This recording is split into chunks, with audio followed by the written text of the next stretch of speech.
भव्य आत्मन, आप सभी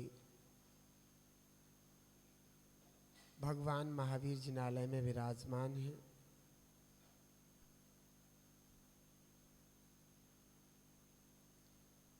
भक्ति, पूजा, आराधना, ये सब कुछ करने का सबका मन रहता है।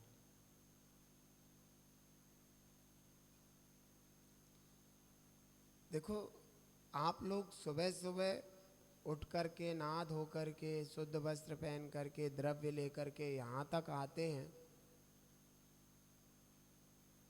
इससे तो पता लगता है कि आपके अंदर निश्चित रूप से प्रभु के प्रति भक्ति, आराधना करने का भाव है। इसमें हो सकता है किसी किसी की कोई इच्छाएं भी हों कि मैं प्रभु के पास जाऊं तो मेरा ये काम बन जाए, ये भी हो सकता है। और उसके पीछे भी इच्छाओं के बाद जो भाव रहता है वो वही रहता है कि प्रभु की भक्ति। मतलब अगर टोटल मिलाकर के बात की जाए तो यहाँ पर भगवान की भक्ति के लिए ही सब आते हैं। लेकिन यहाँ पर अगर हमें अनुकूलताएं प्राप्त होती हैं तो हम शांत रहते हैं, और जरा सी प्रतिकूलता प्राप्त हुई तो हम अशांत हो जाते हैं।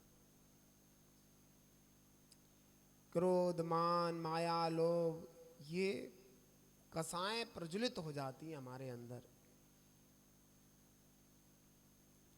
और ऐसी स्थिति में हमारे कर्मों का बंधन हो जाता है, अशुभ कर्मों का बंधन।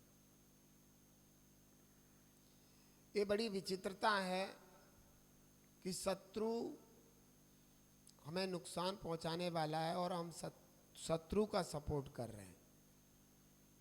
ये बड़ी दिक्कत का काम है हमारे लिए। जैसे कि मान लो हमारे घर का कोई शत्रु हो, मतलब हमें नुकसान, हमारे घर को नुकसान पहुंचाने वाला हो, और हम उसके साथ मिल जाएं, उसको अपना मान लें, तो हमारे घर का और नुकसान होगा नहीं होगा। ऐसे ही क्रोध, मान, माया, लोभ, ये चार शत्रु हैं हमारे। कौन है? और इन शत्रुओं को हमने अपना मान रखा, हमने इन्हें पनपा रखा है, जगह दे रखी है। अच्छा बताओ, क्रोध कौन करता है? कोई गैर करता है, आप ही करते हो? बताओ। क्रोध शरीर में पैदा होता है, आत्मा में? क्रोध शरीर में पैदा होता है। तो जब ये शरीर से आत्मा चला जाता है और डेड बॉडी पड़ी रह जाती है, तो उसको जलाते हो तो वो क्रोध करती है, हैं? उसे बांधते हो, लकड़ियों पे धर के रस्से से खूब बांधो, तो तुम्हें ऐसे बांध दे जिंदे में, तो क्या करोगे? बिगड़ जाओगे, हैं? जिंदे में बदमाए आज चार वो जो है लकड़ी लगा के, सफ़ेद कपड़ा बिछा के, और वो जैसे बांधते, ठटरी बोलते हैं, अर्थी। आज कौन किस किस को बंधना है? मैं बदमाऊंगा ऊपर बंधना। अगर कोई जबरदस्ती बांधे तो क्या करोगे? देखिए, मैंने बताया था आपको। तो मैं यही कह रहा हूं कि क्रोध किसको आता है? आत्मा को, शरीर को? शरीर को आता तो शरीर है, फिर क्रोध की नहीं कर रहा। उसे जला रहे हो, तुम्हें जरा सी कोई तीली दिखा दे, तुम्हें पागल है क्या, जल जाऊंगी, यही कहोगे? और शरीर को इतना बड़ा जो है कांड कर देते हो, उसके साथ जला देते हो, फूंक देते हो, धुआं उड़ जाओ उसका, तब शरीर तो कुछ सा नहीं करता। क्रोध किसको आता है? किसको आता है? आत्मा को आता है क्रोध। तो क्रोध आत्मा का दुश्मन है या मित्र है? हैं? पक्का? पक्का दुश्मन है? एक बार सोच विचार कर लो। अरे मेरा हितैषी दूसरे का मुंह फुड़वा दे, दूसरा कोई मेरे से नुकसान की बात करे तो हम क्रोध करके उसे भगा दें, तो हमारा मित्र हो गया क्रोध। अरे भैया, जिस वक्त क्रोध करते हो उस समय संक्लेश परिणामों के कारण अशुभ कर्म का तीव्र बंध हो जाता है। क्रोध हमारा अपना नहीं है, लगना अलगता अपना है। कैसे कहते हैं, अगर मुझे गुस्सा आ जाती ना उस वक़्त तो दांत तोड़ देता उसके, यही कहते हैं। यानी कि गुस्सा हमारी अपनी है, वो आ जाती हमारी। गुस्सा हमारी अपनी वस्तु है और वो आ जाती, मैं दांत तोड़ देता। बा मारे थोड़ी सी गुस्सा नहीं आई उस समय, पता नहीं वैसे हर जगह आवे, उस समय नहीं आई, बस उस समय आया तो इसके दांत तोड़ के रख देता। थोड़ा सा और कर देता, बस मुझे गुस्सा आ जाता बहुत तेज। कैसे सफाई से कह रहे हैं, सफाई से कह रहे हैं, गुस्सा आ जाता। गुस्सा मेरा शत्रु है या मित्र है? कौन है? अब आप देखिए, गुस्सा आ जाता, आप देखो। तो ये जो कसाए हैं हमारी शत्रु है, हमने उसे दुश्मन, हमने अपना मित्र मान रखा है। दुश्मन को दुश्मन नहीं मानोगे तो उससे बचोगे कैसे? मैं कल बता रहा था जाने परसों कि क्रोध आ जाने पर उसके बाद तुरंत बाद मन में ये आता है क्या कि आज मैंने क्रोध किया, अच्छा नहीं किया, अपना नुकसान कर लिया? आता है, हैं? तभी जभी आ जाता है, नहीं आता। कई बार तो 2-2 घंटे तक ये चलता रहता है, भभकते रहते हैं।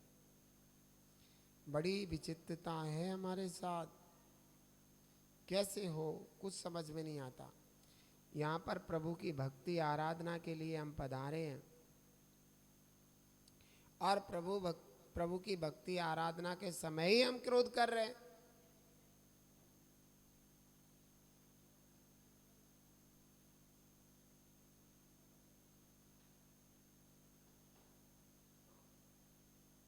क्यों भैया? बड़ी विचित्रता है।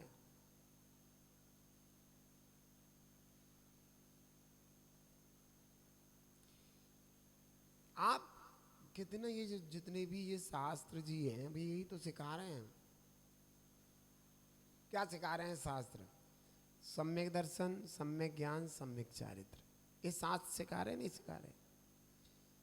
सम्यक दर्शन का मतलब क्या होता है?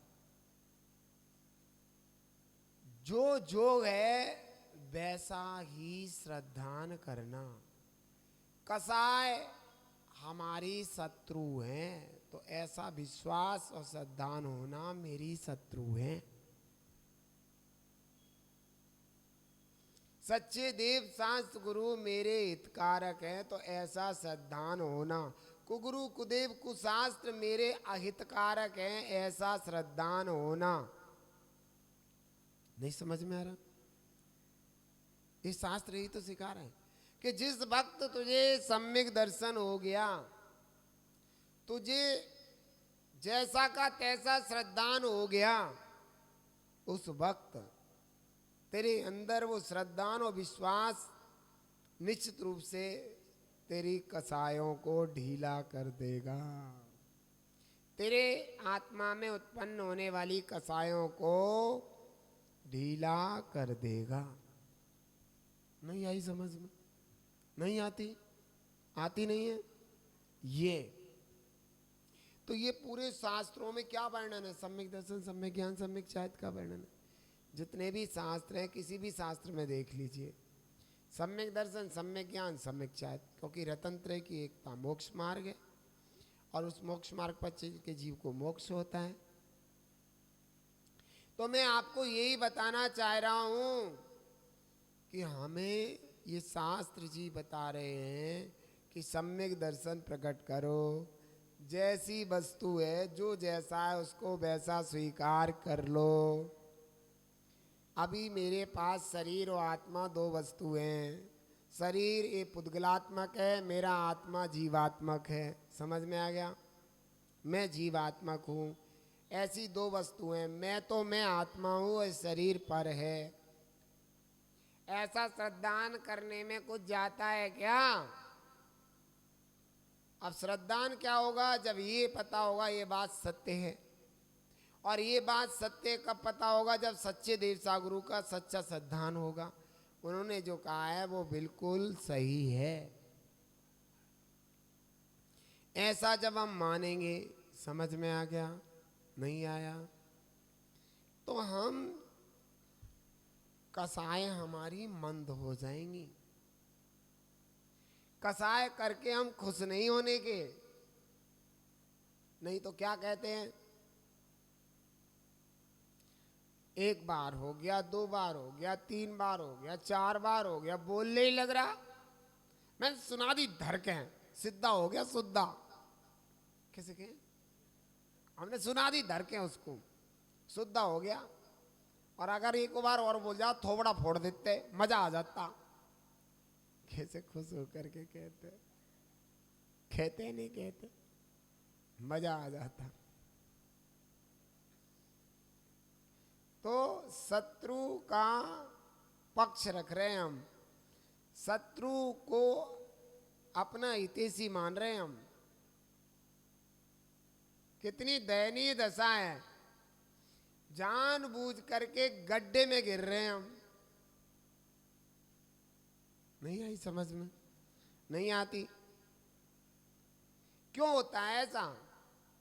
वो इसलिए होता है, उसका कारण ये है कि हमें विश्वास नहीं है, हमें सम्यक दर्शन नहीं है, हमें श्रद्धा नहीं है कि कसाय हमारी शत्रु है। हमारे अंतरंग में अगर कसाय का प्रादुर्भाव होता है तो निश्चित रूप से मेरा नाश है, नाश। मेरी दुर्गति है, दुर्गति। और सुनो सुनो, मैं जा तो रहा हूं, उसने मेरे से अगर कुछ कह दिया ना, मैं तो थोबड़ा फोड़ दूंगा सीधा। अब ये भाव कर रहा है तो वो, उसे लग रहा है थोबड़ा फोड़ेगा, गुस्से के बिना तो फोड़ने का नहीं। क्या आराम से बिना गुस्से का, मैं आपका थोबड़ा फोड़ रहा हूं, ऐसा कोई फोड़ता है? कभी ऐसे कोई थोबड़ा फोड़ता है? खींच के मुक्का मारा और कह रहे हैं कम लगी तुम्हें, ज्यादा लगी, एक और मार दो। ऐसे करके कोई किसी को पीटता मारता है क्या? क्रोध कसाय की तीव्रता होने पर ही थोबड़ा फोड़ा जाता है। फोड़ा जाता नहीं? फोड़ा जाता। तो क्रोध कसाय की तीव्रता होना, मेरे आत्मा का बहुत तंगड़ा नुकसान होना, ऐसा श्रद्धान होना सम्यक दर्शन है। इसका मतलब होता है कि अगर आप ऐसे परिणाम कर रहे हो, ऐसे परिणाम को करके आप खुश हो, तसल्ली है आपको, तो निश्चित रूप से आप मिथ्या दृष्टि हो कि मैं गुस्से में मुंह फोड़ दूंगा उसका। समझ में आ रहा है? मिथ्या दृष्टि हो, टोटल मिथ्या दृष्टि। जिसको नुकसान देने वाली चीजों में नुकसान नहीं लग रहा, जिसको नुकसान देने वाली चीजों में नुकसान नहीं लग रहा है, फायदा नजर आ रहा है, तो वो तो मिथ्या दृष्टि है। अब देखिए आप, मंदिर आना, ये सब कुछ करना, भक्ति करना, आराधना करना, तो ये मंद कसाय के लिए की जाती है। हमारे कसायों की मंदता हो, जिससे कि मेरे आत्मचिंतन, स्वाध्याय, धर्म ध्यान में मन लगे, मेरे आत्महित में मेरा मन लगे। तीव्र कसाई जीव का अपने आत्महित करने का परिणाम नहीं होता। जो तीव्र कसाई जीव होते हैं ना, उनको अपने आत्महित करने का परिणाम नहीं होता, भाव नहीं होता। वे हमेशा अपना बुरा करते रहते हैं और दूसरे के बारे में बुरा सोचते रहते हैं, तीव्र कसाई जीव। और जो मंद कसाई जीव हैं, दूसरों के लिए अच्छा सोचते हैं, अपने लिए अच्छा सोचते हैं, यही सोचते हैं कि भगवान मैं गुरु के नज़दीक बैठ करके दो बातें ऐसी मेरे अंदर हो जाएं, दो बातें मेरे अंदर ऐसी हो जाएं जिससे कि मेरे तो खराब ना हो, मेरे परिणाम खराब ना हो। परिणाम भाव खराब होने पर हमारा नाश है, नाश। ऐसा सद्दान करना सम्यक दर्शन है। कसाई की तीव्रता होना हमारा नाश है। आपको पता है चारित्र क्यों धारण किया जाता है? श्रावक का एक देश चारित्र, मुनिराज का सर्वदेश चारित्र क्यों धारण किया जाता है?